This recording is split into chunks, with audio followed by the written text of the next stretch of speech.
our tour continues of U.S. Senate candidates in advance of the big debate tomorrow night. You can hear right here on KLIN. It'll be slightly tape delayed after baseball live on the air. If you want to get it live at 7, go to KLIN.com, and you can hear it there as it happens. Either way, we're glad to bring it to you, and hopefully we can help you make your decision as we come into election 2014, 5 weeks away from today. And with that, we turn to our next guest, U.S. Senate candidate Shane Osborn. Shane, welcome back. How you doing? Hey, good morning. Great to be here. Thanks for having me. So, how many miles you put on since last time? We've got over 43,000 miles now total. Jeez. So it's been probably another 3,000 or 4,000 since we talked. It's a big, beautiful state. We've got out there and covered it. We covered all 93 counties by last November, and so you want to get all across Nebraska to hear what's going on.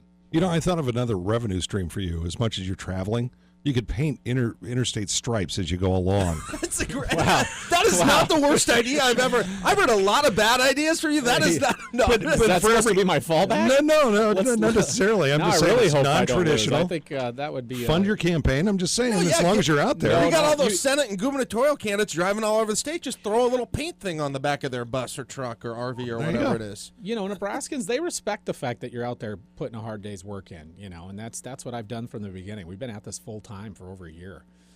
7 days a week, and it's going to pay off. We've got a good ground game going, a lot of grassroots support around the state, and you know, it's going to be an interesting race, but it's 5 weeks from today. Yeah. Well, I want to get into the issues, but one more lighter question before we do that. I know you've been asked this a million times, but how many times this time around, now that you've got a little bit more name recognition, do you go somewhere around the state and you say, "Hi, I'm Shane Osborn," and someone says, "Any relation to you-know-who?" Do you still get that or not? I'm not getting it near as much. Now, when I ran for treasurer, I won't lie, there was a lot of that going on. Which is, you know, that's not a bad name to be related to. It's just, you know, I don't, and I get my name misspelled still quite often with an Ian Osborn, but that's okay. I'll take it. You know, there's worse things. So so you're starting to get a little individual recognition, which was a really good thing. I've had it for a while. I've had it for a while, but you know, at first, of course, you're going to get that. But now there's a distinction. We've got this debate coming up Wednesday night. Are you looking forward to getting back together with these candidates and hopefully maybe? I know you don't want. I realize. I mean, I'm not dumb about this. The Republicans and you guys don't necessarily want to rip each other apart up there. I don't think that benefits everyone. But I think on the other hand, there is going to be a benefit to a candidate who distinguishes himself amongst the others and shows his ability to do that craftfully. No, and that's what we have to do is show the contrast in the race. You know, first and foremost, I think we need more people to put the country first. Well, I've proven that. You know, I've worn the nation's uniform and been to war and had a lot of interesting experiences and understand how foreign policy actually works. Also, I'm the only one who served in office. You know, Nebraskans trusted me with their vote, and I kept my promises. I'm the only one that can say they've actually shrunk government, because we know out-of-control spending is the first and foremost problem with Washington, D.C. As your state treasurer, I actually cut a budget nearly 12%, reduced the staff by over a quarter, made the office so much more efficient. We were named the top treasurer's office in the country, public or private. You know, so that's a result. And Nebraskans' actions speak louder than words, right? I mean, I'm a big talk is cheap guy, and I think that that's the kind of stuff. Bringing transparency, putting the budget online. And then finally a big contrast in the race is the fact that I'm the only small business entrepreneur. I know what it's like to create jobs. I know what it's like to face the regulators and have them literally put your business in peril. You know, I didn't have the money just to absorb endless inquiries by FINRA when they came after my financial services company just before we'd even opened up the doors. They were auditing us for 2 months. So I've experienced it firsthand, and I think that that's something that distinguishes me in the race from the rest of a good field.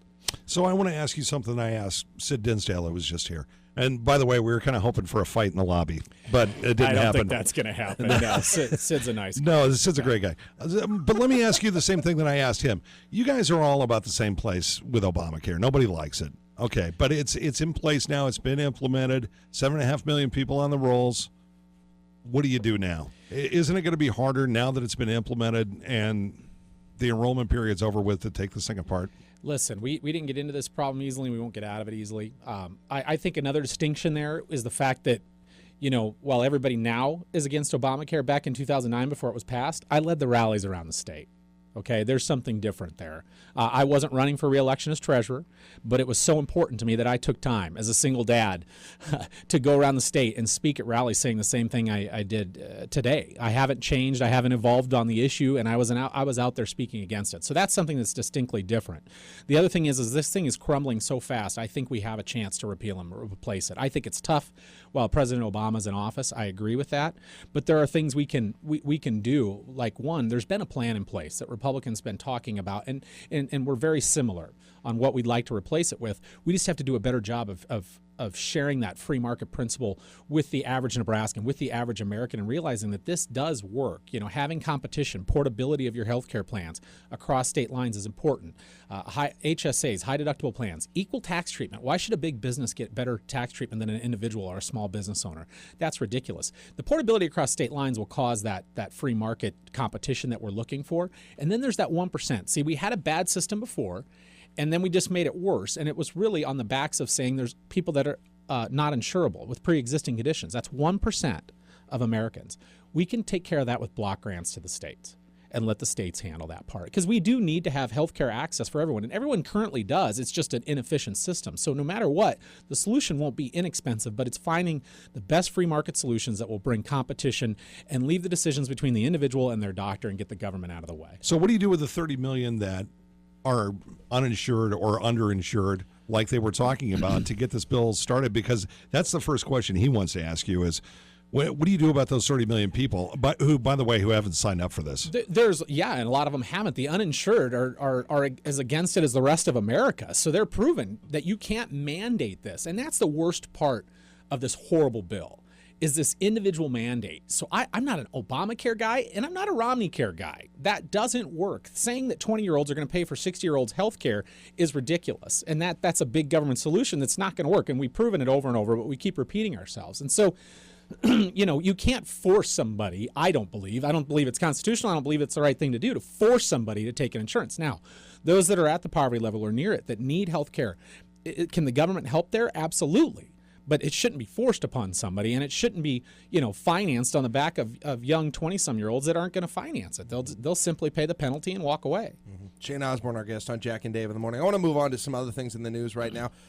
When Sid was in here, we talked a little bit about foreign policy, and that's become as a senator, this is something that you would face a whole lot, and a lot of discussions about this, and it's only becoming bigger and bigger. You look at what's happening in Russia and the Ukraine, and to me, it brings up this question that I still feel like I don't have answered in this administration, and maybe the previous administration too, and that is, what is and what should the U.S. policy be when you've got a situation like you've got in Syria or you've got in Russia, where you've got a leader doing something that we all believe, I think, is wrong. But what's the U.S.'s role in it? I mean, is it the U.S. job to stop it? Is the U.S. job to sanction it? Is the U.S. job to say sit back and condemn it? I mean, I think that's a difficult question. And it's not an easy question to answer, but I can tell you this. One, I believe strongly in peace through strength. Number two, Obama's the worst at foreign policy, probably worse than Carter, quite frankly. And what he's done is make us look weak around the world, which puts us at risk and puts American lives at risk and our allies' lives at risk. I'm the only person in this race who actually has experienced and understands foreign policy. I've collected intelligence off of every single country we're having problems with here today. And I can tell you this all started and cascaded in Syria, when they had the red line that Obama put in and he let them cross it. If you look weak in the Middle East, that's the worst thing you can do. They don't respect freedom like we do. They don't respect life like we do, but they do respect power. So we let them happen, and look at this. Putin owns Obama. He steps in Syria, Iran, this bogus agreement that we have that still lets the Iranians enrich uranium. They're getting closer and closer to a weapon. They're about 6 months away, and all of a sudden we have a 6-month agreement. We start releasing some of the sanctions. I'm very against that. I wrote an op-ed about it in the Daily Caller a few weeks ago. And then you have Crimea. Our forces are decimated, so we don't have a military option. We've sent our men and women on 4 or 5 deployments overseas, combat tours. They're worn out, the equipment's worn out, and the American people are fatigued from 13 years of a long war. So we don't have that. But what we need is to have a strong president that says, yes, we're going to actually have some sanctions. They're still giving these verbal warnings. Oh, boy, now they've already got Crimea. Now they're talking about taking over more of the eastern Ukraine, and they're just saying, hey, there'll be ramifications. Well, what are those ramifications? Kick them out of the G8. Put some sanctions on them. It's the best we can do. It's not a perfect solution, but at least have a backbone. But start somewhere. Exactly. Start somewhere. And this peace through strength, this weakness is setting us back. Look look at the Chinese. They're claiming the entire South China Sea as their zone now, their air defense identification zone, and the waters and the territorial limits. Japan's looking at rearmament. That's going to set off an arms race with South Korea and China not liking that at all. This is the kind of turmoil. And now we're going to go back to pre-World War II levels with our troops in the Army. This is ridiculous. There's waste in all aspects of government, but cutting back the warfighters, this is not the time to do it. We need to have peace through strength. Now, we also need our allies to step up. Europe needs to kind of step up a little bit here, too. NATO needs to step up a little bit here, too. And we need to use this as an excuse to start exporting liquefied natural gas. So Putin can't hold a gun to the Europeans in the Ukraine with that pipelines or several pipelines that he has. Those are the kind of steps we need to be taking aggressively right now. Pull back the war on coal. I just read a story about the Bureau of Labor Statistics. The average job in the energy sector is $107,000. Wow. $107,000. We could create over 2 million jobs becoming North American energy independent. Stop the war on coal so it quits making our power prices here in Nebraska go up. Start exporting energy all over the world. Absolutely. Build the infrastructure needed. Then we'll have the manufacturing jobs coming back to the United States. There's some really straightforward, simple solutions that we can come to in a bipartisan fashion in Washington, D.C., but this president, he has no interest in it. And Keystone, I'm assuming that you want to get started as soon as possible. I spoke at the rallies back in 2009 for Keystone. I also fought card check, the 60th vote for unionization, the card check, taking away the secret ballot. I formed an organization and fought that. I fought Dodd-Frank, the financial services bill, and got other treasurers around the country to go against that. That's the one that's really killing our economy along with Obamacare. All right. Hey, real quick before we let Shane Osborn go, I know we just came up on the 13th anniversary of you saving the lives of your crew while piloting that Navy aircraft. We've all heard about it. There have been some voices of criticism over the last several weeks on this thing. Sure. And you've tried to respond to them, and the World Herald got into that as well. Why? I know there are probably some people who are asking questions about what happened with your response on that. Sure. What do you want to say to the people who are voting in this race about what happened? First and foremost, I'm proud of what we did. We saved lives. We followed our directives. We followed our orders. And I didn't have to defend myself. Actually, everybody in my chain of command came to my defense, up through the 4-star admiral that runs the entire Pacific Fleet, not just the Navy at the time, and the ambassador to China, who was another 4-star admiral.